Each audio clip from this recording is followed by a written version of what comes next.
that bring me to another question I had for you. So where do you see, because obviously with AI, people have been able to do things with music. Obviously, you're, well versed in the music industry as well. So with the likeness of imagery, the likeness of, well, music is one thing, the music in and of itself, but the Hmm. likeness of imagery with using AI, where do you see that going? I mean, it seems like there's a big opportunities there with AI for artists to use their likeness and things like that. So it seems like there's pretty huge growth on the horizon for that. So that's another thing that we pulled into Empowered, right? Because whenever I go to schools or I just speak to the artist community, they don't like the unethical use of their data and their work being scraped into these AI art generators, right? So, and that's more of like a legal issue. That's more of like an ethical issue of like, just because you put your stuff on the internet doesn't mean that you want it to go into AI without your permission, Hmm. right? So if we're gonna do, and we have, if we're gonna put out an art generator or an image generator, we're gonna partner with, when we partner with a black founded stock photo company called Tonal, and we said, look, we're only going to train our image generator on your stock photos, and we're going to have an agreement with you to license all of your photos into our image generator.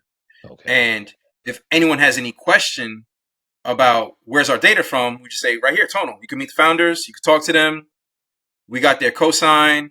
They're benefiting from the profit, from the revenue from this, right? Because their library, let's say it's like 1,000 pictures in their stock photo library.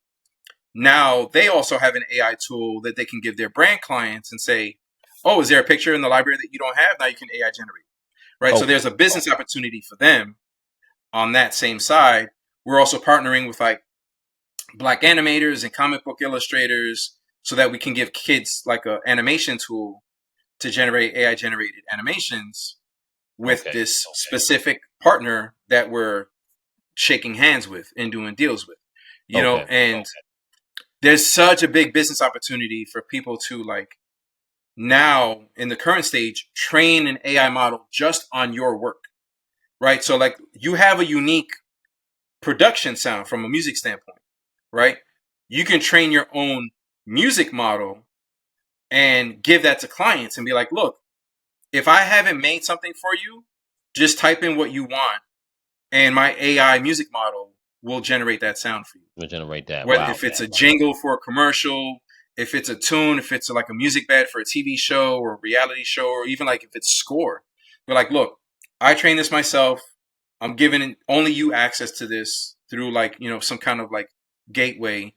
And you just text in, you just write in your your one pager, right? Okay. For your Yeah. project, your spec sheet, right? You type in your Hmm. spec sheet and it'll give you the sound that you want.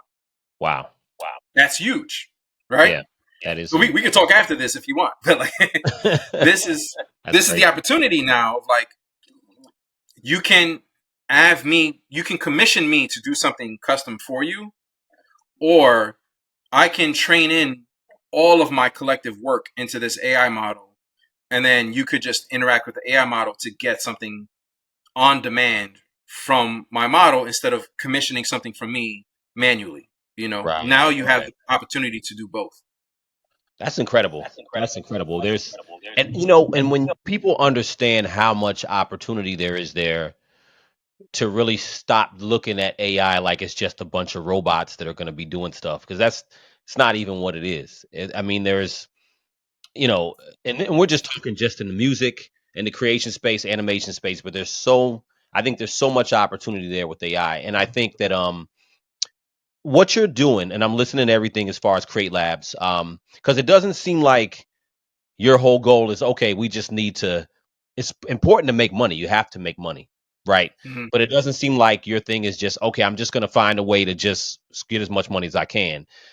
It seems like what you guys are doing is very much mission based as well as it's revenue based. So I think that's a very interesting thing, that your approach is like that, because um, Yeah, I mean, we live in America. It's about it's about capitalism and making money, So I mean, I've never, and you know me from my music days. I grew up like a conscious hip hop head, right? So I grew up in the Native Tongues era, the Most Def and Quali era. I used to work with Quali's mom. I used to run Most Def and Quali's bookstore in oh Brooklyn. wow.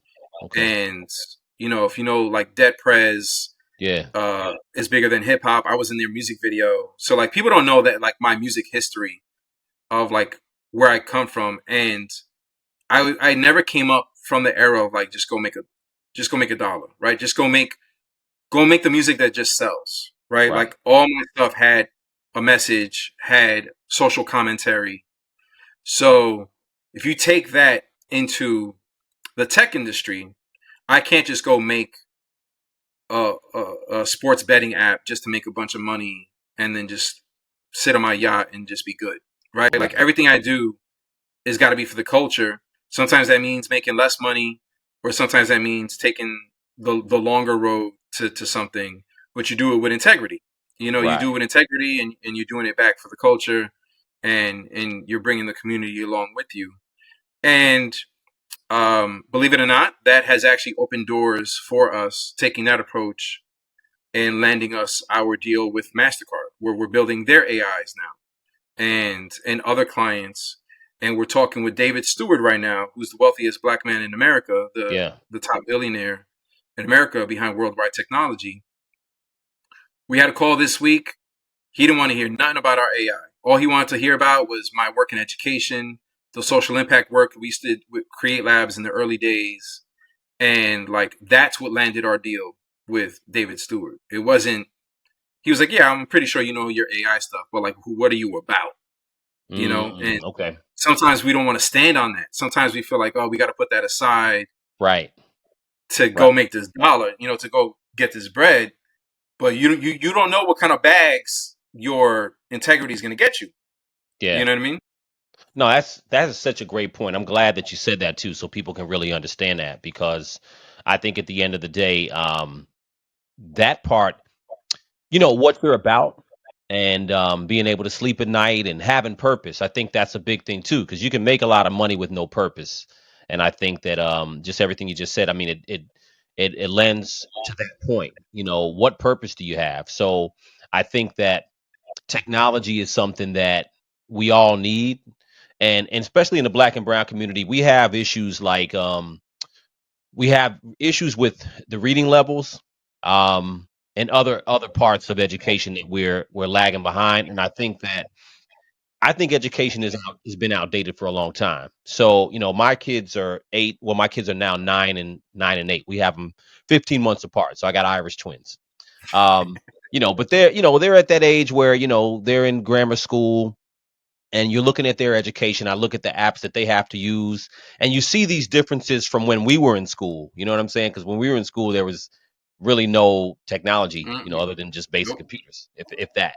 So I look at what they're using now, and how conscious they are of things on YouTube and subscribers and apps and all these things and tablets that they work on now at such a younger age. And I think that the work that you guys are doing is so cool because at the end of the day, I think that the education piece is not going to be just about traditional education, like you said. I mean, it's evolving, and I mean, where do you see education going in the next 10, 15 years? What are things going to look like? Because I know that AI, I don't necessarily see it in traditional education yet. I see more apps, but Mm-hmm. where do you see AI in the next like 10, 15 years or even 20 years in education? Because I know it's going to be there.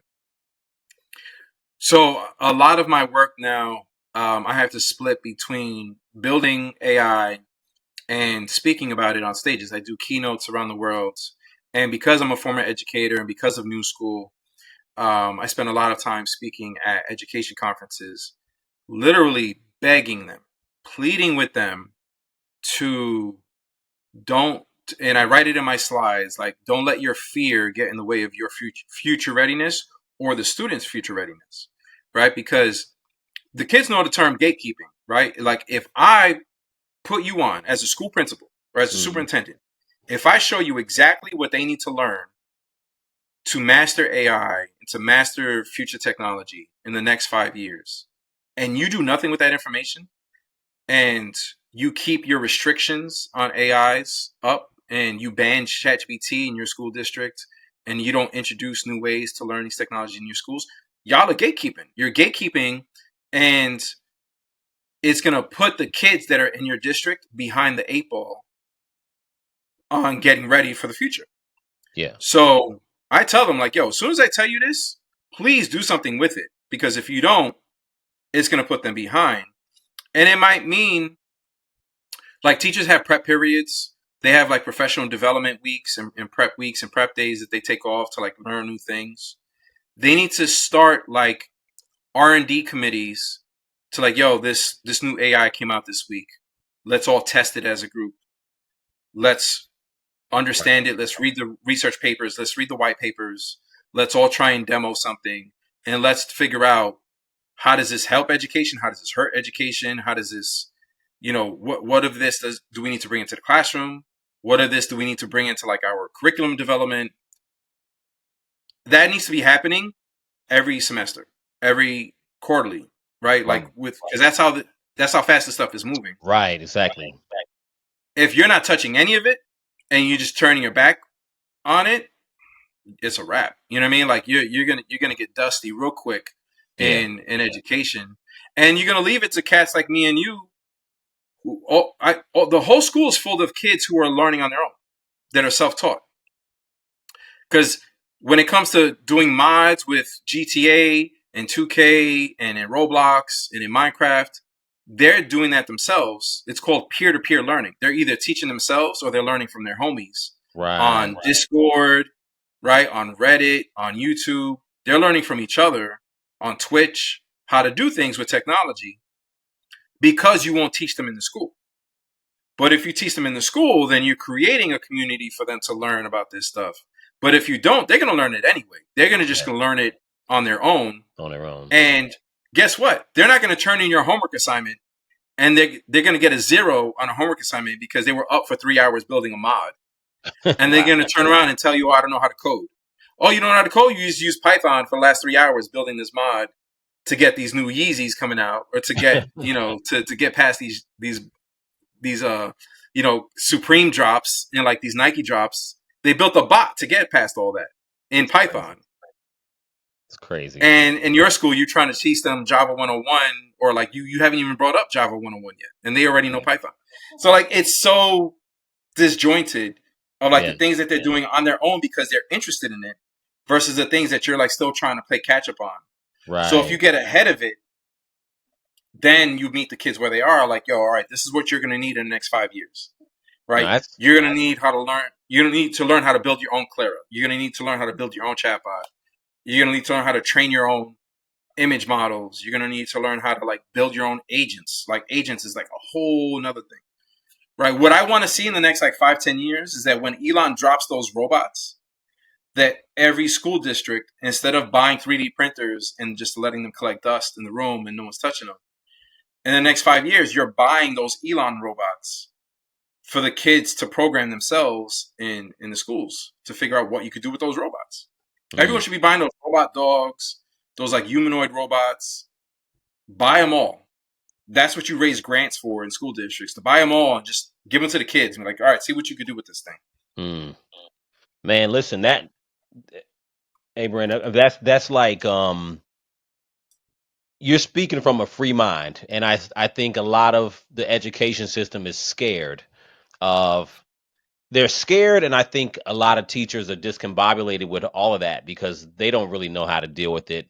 And we have a lot of teachers that are in that age group where they know tech a little bit based on what they use, and they're also old school. And I think that's such a good point, because 10, 15 years from now is not a long time. I mean, it doesn't take any time for that time to go by. No, I'm just saying, be more scared of being obsolete. Be more scared of being out of work because you didn't spend the time now to jump in.